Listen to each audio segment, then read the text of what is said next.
सर्वेभ्यो नमो नमः। संस्कृत स्वाध्याय YouTube channel में आप सबका हार्दिक स्वागत है। तो नाट्य शास्त्र हम लोग पढ़ रहे थे और द्वितीय अध्याय के 30 श्लोक तक हम लोग देख चुके थे। 31वां श्लोक हमने देख लिया था कि नाट्य मंडप की किस प्रकार से माप इत्यादि रखी जाए और जो रस्सी होती है जिससे नापा जाता है अथवा जिसको हम सूत्र कह सकते हैं उसके टूटने पर किस प्रकार की हानि होती है, इस प्रकार का वर्णन हमने देखा। उसके बाद आगे क्या है, अगला है 32वां श्लोक। मुहूर्तेनानुकूलेन तिथ्या सुकरणेन च ब्राह्मणास्तर्पयित्वा तु पुण्याहं वाचयेत् ततः। क्या कह रहे हैं कि अनुकूलेन मुहूर्तेन और सुकरणेन तिथ्या च ब्राह्मणान् तर्पयित्वा ततः पुण्याहं वाचयेत्। उसके बाद अनुकूल मुहूर्त पर क्या करना चाहिए, और अच्छी तिथि पर सुकरण पर ब्राह्मणों को सब प्रकार से संतुष्ट करके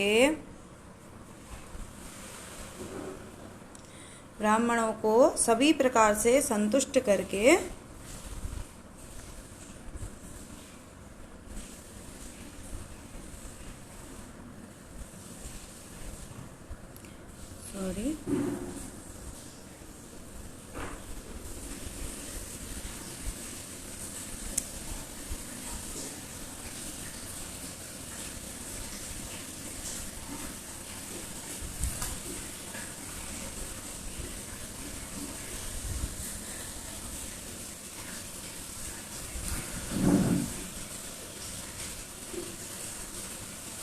ब्राह्मणों को सभी प्रकार से संतुष्ट करके उसके बाद पुण्याह का वाचन करना चाहिए। पुण्याहं वाचयेत् ततः। उसके बाद अगला है शान्तितोयं ततो दत्वा ततः सूत्रं प्रसारयेत् चतुष्षष्टिकरान् कृत्वा द्विधा कुर्यात् पुनश्च तान्।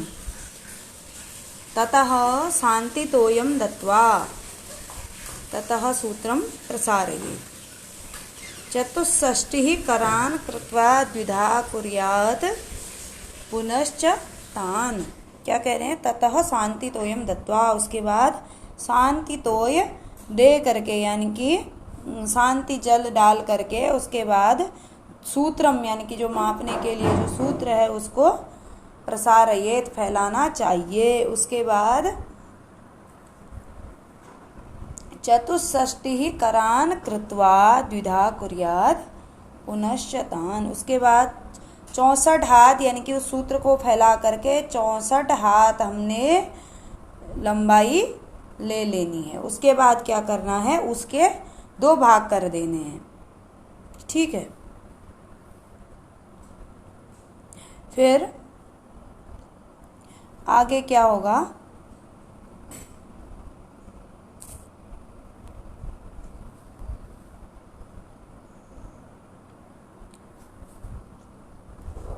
पृष्ठतो यो भवेद्भागो द्विधा भूतस्य तस्य तु सममर्दविभागेन रंगशीर्षं प्रकल्पयेत्। क्या कह रहे हैं कि पृष्ठतो यो भवेत् भागः, 64 हाथ का जो हमने ले लिया है उसका जो 32 के 2 भाग कर लिए हैं, उसका जो पीछे वाला भाग है पृष्ठतो यो भवेद् भागः द्विधा भूतस्य तस्य तु, उसके भी क्या कर लेने हैं, 2 भाग कर लेने हैं। पश्चिमे विभागेऽथ नैपथ्यग्रहम् आदिशेत् विभज्य भागान्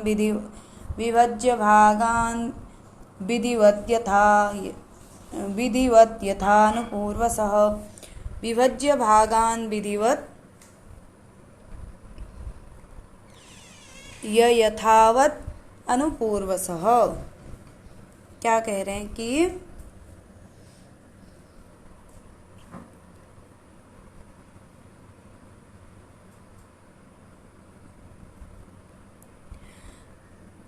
पश्चिमे विभागे नैपथ्य ग्रहम आदि से, तो जो हमने 64 हाथ लिया था उसका 32 हाथ किया, उसके बाद उस आधे का भी जो पीछे वाला भाग है उसको क्या करें, नैपथ्य ग्रह। ये 32 है, ऊपर के 32 के 2 भाग करके जो सबसे पीछे वाला पश्चिम वाला जो भाग है उसको क्या बनाना है, नैपथ्य ग्रह बनाना है। और समर्ध विभागेन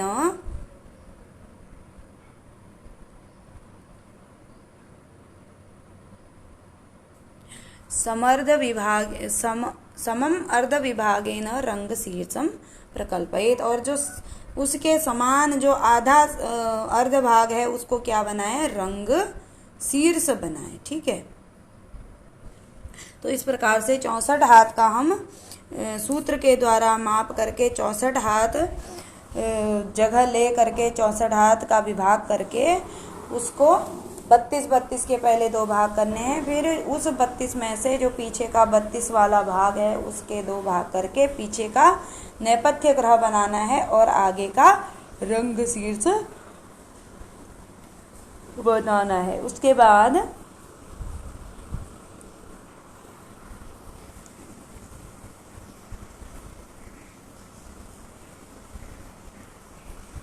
पश्चिमे विभागेयत नैपथ्य ग्रहम आदि से विभज्य भागान विधिवत यथानुपूर्वसः। पश्चिम में भागे नैपथ्य ग्रहम आदि से, जो पीछे का भाग है वह नैपथ्य ग्रह हो जाएगा और आगे का भाग रंग शीर्ष हो जाएगा। और उसके बाद भागान विधिवत यथानुपूर्वसः, विभज्य भागान विधिवत यथानुपूर्वसः, जैसा पूर्व में बताया गया है उसी प्रकार से विभाग करके फिर आगे क्या करना है, शुभे नक्षत्र योगे च मंडपस्य निवेशनम शंख दुंदुभि निर्घोषै मृदंग पणवादिभिः।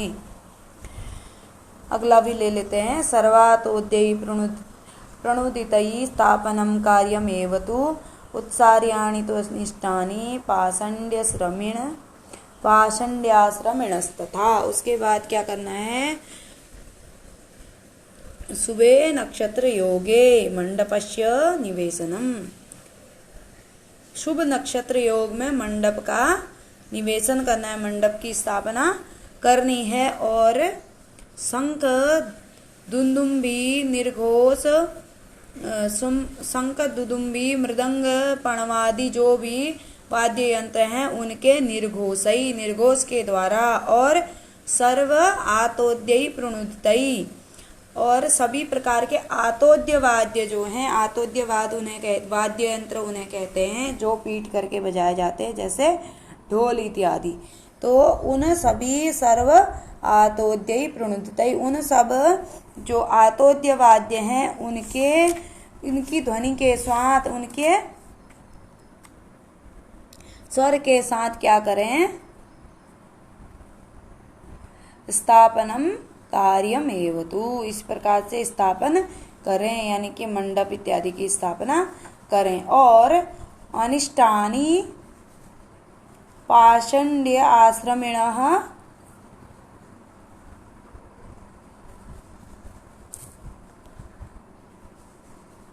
जो क्या है, अनिष्ट है,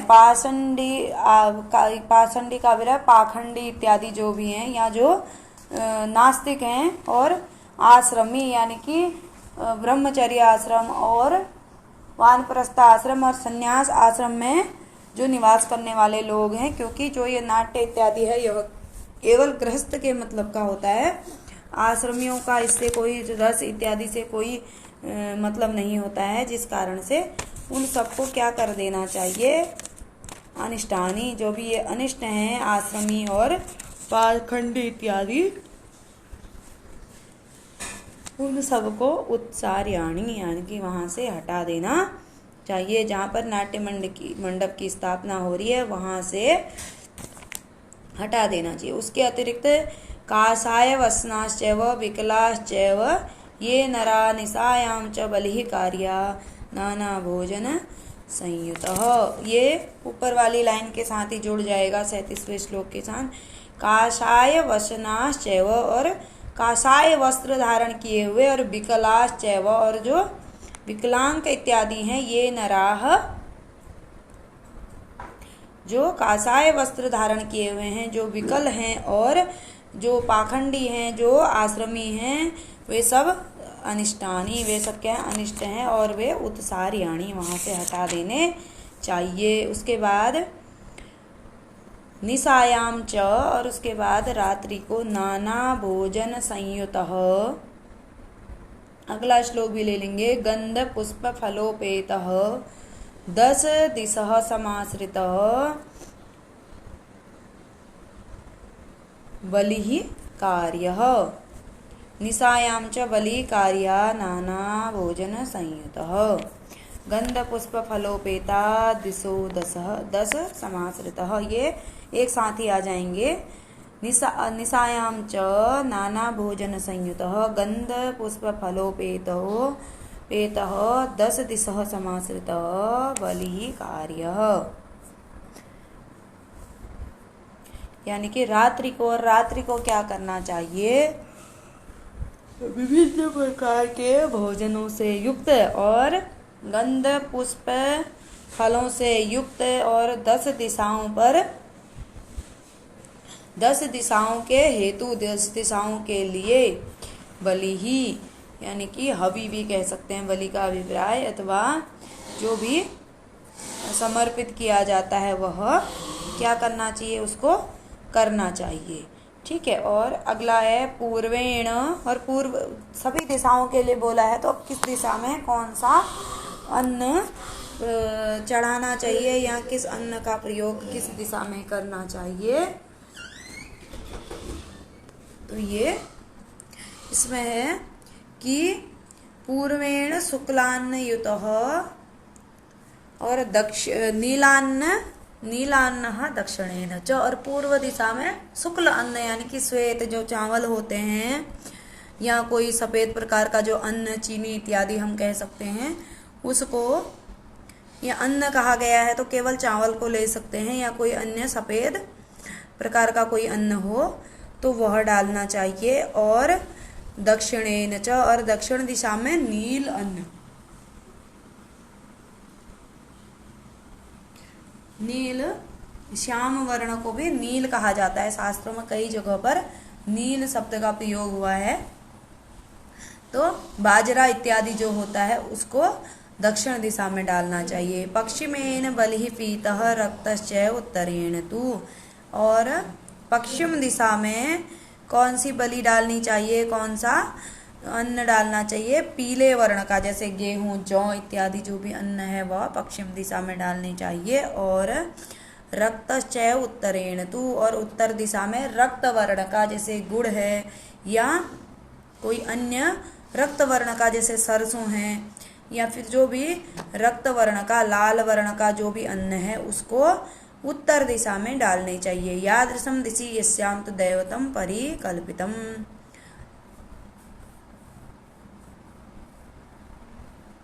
तादृशस्तत्र दातव्यो बलि मंत्र पुरस्कृतः, इसमें भी ये दोनों आ जाएंगे। 40वें का तीसरा चौथा चरण और 41वां का पहला दूसरा चरण एक साथ ही ले लेंगे हम। यादृशं दिशि यस्यां तु दैवतं परिकल्पितं तादृशस्तत्र दातव्यो बलि मंत्र पुरस्कृतः बलि तत्र दातव्यः कुत्र, यादृशं दिशि यस्याम दिशि यादृशं दैवतं परिकल्पितं, जिस दिशा में जिस प्रकार के देवता की परिकल्पना की गई है, अथवा जिस दिशा में जिस प्रकार के देवता को माना गया है, उस प्रकार की दिशा, उस दिशा में उसी प्रकार की बलि ही मंत्र पुरस्कृतः, मंत्रों के द्वारा संस्कृत करके अथवा उस बलि के साथ मंत्र पढ़ करके, मंत्र पूर्व में मंत्र का उच्चारण करके, तादृशः बलि ही क्या करना चाहिए, दातव्यः, उस प्रकार की बलि उस दिशा में देनी चाहिए। स्थापने ब्राह्मणेभ्यश्च दातव्यं घृतपायसं मधुपर्कस्तथा राज्ञे कर्तव्यश्च गुडोदनं नक्षत्रेण तु कर्तव्यं मूलेन स्थापनं बुधै। पहले इसको देख लेते हैं 41वें का तीसरा चौथा चरण। स्थापने और स्थापन के समय ब्राह्मणेभ्यश्च ब्राह्मणों के लिए ब्राह्मणों को घृत पायसम दातव्यम, घृत पायस यानी कि घी में निर्मित खीर, पायस का अभिप्राय खीर होता है, देना चाहिए। और राज्ञे राजा को क्या देना चाहिए? मधुपर्क तथा, उसी प्रकार से राजा को मधुपर्क देना चाहिए। मधुपर्क बोलते हैं 5 प्रकार की चीजों से निर्मित, उसमें क्या होता है? दूध, दही, घी, जल और शहद या मधु, इस प्रकार का मधुपर्क बनाया जाता है, वह राजा को देना चाहिए। और कर्तव्यश्च, और जो कर्ता लोग हैं, जो यानी कि उस मंडप के निर्माण करता हैं अथवा नाट्य करने वाले लोग हैं, उन्हें क्या देना चाहिए?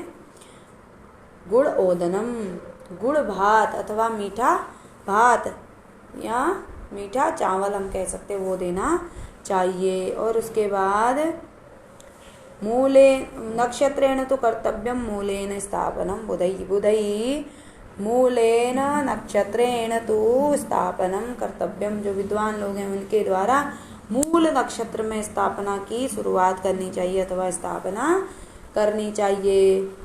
फिर वही श्लोक आ रहा है, पहले पढ़ चुके हैं। मुहूर्तेनानुकूलेन तिथ्या सुकरणेन च एवं तो स्थापनम कृत्वा वृत्ति कर्म प्रयोजयेत। अनुकूलेन मुहूर्तेन सुकरणेन तिथ्या च एवं तो, इस प्रकार से स्थापनम कृत्वा वृत्ति कर्मम प्रयोजयेत, वृत्ति कर्म का प्रयोजन करना चाहिए अथवा दीवाल, भित्ति का अभिप्राय होता है दीवाल निर्माण की प्रक्रिया शुरू करनी चाहिए। स्तंभानां स्थापनं कार्यं रोहिण्या श्रवणेन वा आचार्येण सुयुक्तेन त्रिरात्रोपोषितेन च। और स्तंभानां स्थापनं तु रोहिण्या श्रवणेन वा कर्तव्यम, स्तंभों की स्थापना रोहिणी नक्षत्र में अथवा श्रवणा नक्षत्र में करनी चाहिए। और किसके द्वारा करनी चाहिए? सुयुक्तेन आचार्येण त्रिरात्रोपोषितेन च, त्रिरात्रोपोषितेन सुयुक्तेन आचार्येण रोहिण्या श्रवणेन वा स्तंभानां स्थापनं कार्यम। जो कैसे आचार्य हैं? सुयुक्त अथवा उस चीज में अपने मन को पूर्ण मनोयोग के साथ लगाने वाले, और त्रिरात्रोपोषितेन, और 3 रात्र से उपवास रखे हुए आचार्येन, आचार्य के द्वारा श्रवणा नक्षत्र में या रोहिणी नक्षत्र में स्तंभों की स्थापना करनी चाहिए। सर्व शुक्लो विधि कार्यो दद्यात् पायसमेव च ततश्च क्षत्रिय स्तंभे वस्त्रमाल्यानुलेपनम। उसके बाद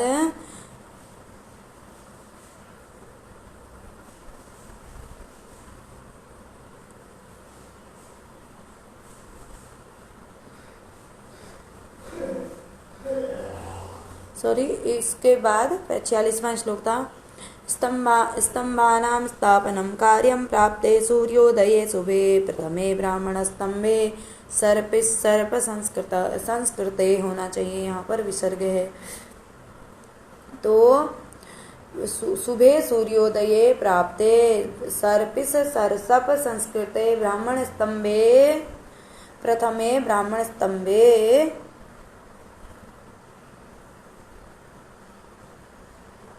स्थापनम कार्यम। सर्पिस सर्प संस्कृते, सर्पिस मतलब सर्पी मतलब होता है घी, सरपस सरसप सरसों, घी और सरसों के द्वारा संस्कृत किए गए, शुद्ध किए गए ब्राह्मणे स्तंभे प्रथमे ब्राह्मण स्तंभे, पहले ब्राह्मण स्तंभ की शुभे सूर्योदय प्राप्ते स्तंभानां स्थापनम कार्यम।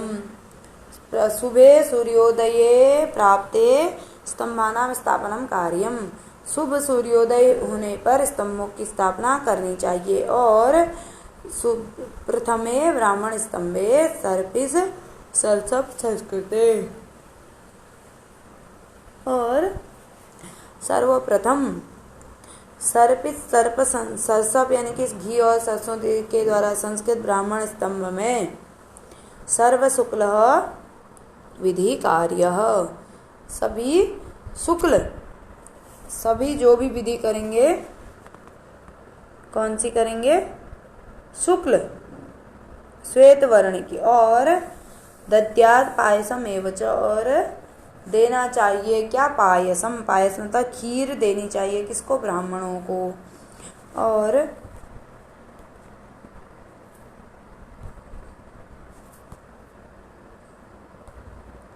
ब्राह्मणों को क्या देना चाहिए? खीर देनी चाहिए।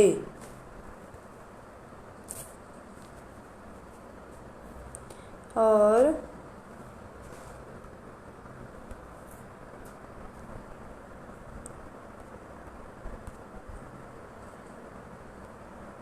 मिट नहीं रहा है, चलिए आगे चलते हैं।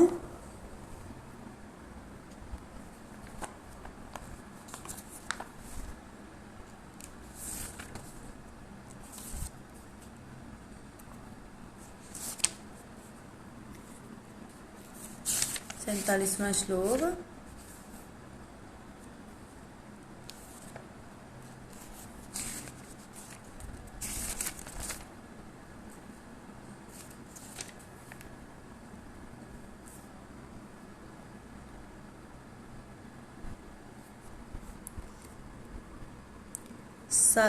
उसके बाद ततश्च क्षत्रिय स्तंभे वस्त्रानुलेपनम वस्त्रमाल्यानुलेपनम सर्वं रक्तं प्रदातव्यम्। द्विजेभ्यश्च गुणोदनम, उसके बाद ततश्च, उसके बाद क्षत्रिय स्तंभे, क्षत्रिय स्तंभ में वस्त्रमाल्यानुलेपनम सर्वं रक्तम, वस्त्र अथवा माला का अनुलेपन, जो स्तंभ को सजाया जाएगा वस्त्रों के द्वारा अथवा माला के द्वारा, तो सर्वम रक्तम, सभी रक्त वर्ण का किया जाना चाहिए। और द्विजेभ्यश्च गुड़ोदनम प्रदातव्यम, और द्विज यानी कि ब्राह्मणों को गुड़ ओदन यानी कि मीठा भात अथवा गुड़ भात देना चाहिए। वैसे स्तंभे दिग्भागे पक्ष में उत्तरे विधि कार्य, और वैसे स्तंभ की जो विधि करनी है वह दिग्भागे पक्ष में उत्तरे, पक्ष में उत्तर दिशा के भाग में करनी चाहिए। सर्वं प्रीतम प्रदातव्यम द्विजेभ्यश्च घृतोदनम शूद्र स्तंभे विधि कार्य सम्यक पूर्वोत्तराश्रये, और सर्वं पीतम प्रदातव्यम, प्रीतम हो गया है मिस्टेक, लेकिन क्या होगा? पीतम प्रदातव्यम। वैश्य स्तंभ की स्थापना कहाँ करनी चाहिए? पश्चिमोत्तरे दिग्भागे, और सर्वम पीतम प्रदातव्यम, और सभी पीले वर्ण का सर्वम पीतम विधि कार्य। वैश्य स्तंभे पश्चिमोत्तरे दिग्भागे वैश्य स्तंभे सर्वम पीतम विधि कार्य। जो पश्चिमोत्तर दिशा भाग में जो वैश्य स्तंभ की विधि करनी है वह सब पीला, यानी कि जो भी चंदन माला इत्यादि अनुलेपित किया जाएगा वह पीले वर्ण का किया जाएगा। और द्विजेभ्य घृत ओदनम, और ब्राह्मणों को क्या देना चाहिए? घी घृत ओदनम, घी भात देना चाहिए। और शूद्र स्तंभे सम्यक पूर्वोत्तराश्रये, शूद्र स्तंभे नील प्रायः विधि कार्य, नीचे वाले स्तोक से ले लेंगे नील प्रायः, प्रयत्नेन नील प्रायम विधि कार्य, सम्यक पूर्वोत्तराश्रये शूद्र स्तंभे प्रयत्नेन नील प्रायम विधि कार्य। और द्विजासनम च क्रसरम, और द्विजासन, यहाँ पर कुसर ये टाइपिंग मिस्टेक है, क्रसरम अथवा त्रसरा भी पुस्तक में दिया गया है। द्विजासनम यानी कि ब्राह्मणों का असनम यानी कि भोजन जो है वह क्या होना चाहिए, त्रसरा मतलब होती है खिचड़ी। ब्राह्मणों को क्या देनी चाहिए, खिचड़ी। कब, शूद्र स्तंभ की स्थापना के समय। पूर्वोक्त ब्राह्मण स्तंभे शुक्ल माल्यानुलेपने, और पूर्वोक्त शुक्ल माल्यानुलेपने ब्राह्मण स्तंभे, अगला 51वां श्लोक है, निक्षिपेत कनकम मूले कर्णाभरण संश्रयम। पूर्वोक्त शुक्ल माल्यानुलेपने ब्राह्मण स्तंभे कर्णाभरण संश्रयम, क्या, ब्राह्मण स्तंभे मूले कर्णाभरण संश्रयम कनकम निक्षिपेत। और जो पूर्व में कहा गया शुक्ल माला के द्वारा, श्वेत माला वस्त्र इत्यादि के द्वारा अनुलेपित जो ब्राह्मण स्तंभ है उसके मूल में कर्ण आभरण मतलब होता है कान का जो आभूषण है उसके बराबर, जितने में कान का आभूषण बन जाता है उतने बराबर क्या करना चाहिए, कनकम निक्षिपेत। कनक मतलब सोना डालना चाहिए। ताम्रम अधः प्रदातव्यम स्तंभे क्षत्रिय संज्ञके। और